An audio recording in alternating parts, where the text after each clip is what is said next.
Globalisasi memiliki dampak yang cukup besar di muka bumi. Salah satunya yaitu dampak dari perubahan iklim.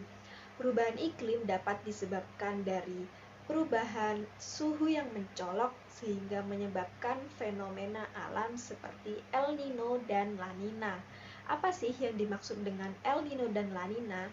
Yuk kita simak bersama. El Nino dan La Nina ialah dinamika atmosfer dan laut yang mempengaruhi cuaca di sekitar Laut Pasifik. El Nino merupakan salah satu bentuk penyimpangan iklim di Samudra Pasifik yang ditandai dengan kenaikan suhu permukaan laut di daerah Khatulistiwa bagian tengah dan timur.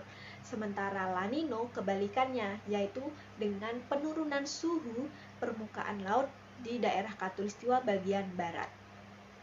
El Nino adalah peristiwa memanasnya suhu air permukaan laut di pantai barat Peru hingga Ekuador bagian Amerika Selatan yang mengakibatkan gangguan iklim secara global. Biasanya suhu air permukaan laut di daerah dingin karena adanya upwelling atau arus dari dasar laut menuju permukaan. Proses terjadinya El Nino yaitu panas permukaan air laut yang bergerak dari barat ke timur menyusuri ekuator dan berkumpul massa air laut panas dalam jumlah yang besar dan menempati daerah yang luas. Permukaan air laut yang panas tersebut kemudian menularkan panasnya pada udara di atas dan terbentuklah daerah dengan tekanan udara yang rendah. Akibatnya, angin yang menuju Indonesia hanya membawa sedikit uap air, sehingga terjadilah musim kemarau yang panjang. Sedangkan proses terjadinya La Nina merupakan kebalikan dari El Nino.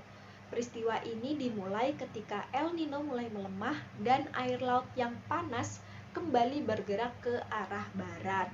Air laut di tempat itu suhunya kembali seperti semula atau dingin dan upwelling muncul kembali atau kondisi cuaca menjadi normal.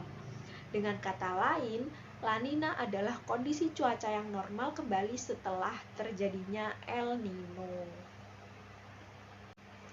Nah, dampak apa saja dari El Nino terhadap negara Indonesia? Yang pertama yaitu musim kemarau menjadi sangat kering serta permulaan musim hujan yang terlambat. Nah, kemarau ini menyebabkan kebakaran hutan yang menyebabkan kabut asap berkepanjangan.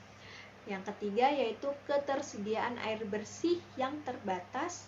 Lalu yang terakhir pembentukan awan secara intensif sehingga curah hujan menjadi tinggi di kawasan Pasifik Tengah dan Timur. Lalu dampak yang diberikan La Nina terhadap Indonesia yaitu musim penghujan akan tiba lebih awal dari biasanya. Yang kedua, curah hujan yang tinggi menyebabkan banjir yang parah di Indonesia. Yang ketiga, hujan berkepanjangan menyebabkan banjir dan longsor.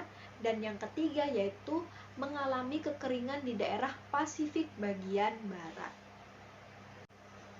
Sekian pemaparan singkat saya mengenai El Nino dan La Nina. Semoga dapat memberikan sedikit gambaran mengenai El Nino dan La Nina. Sekian, wassalamualaikum warahmatullahi wabarakatuh.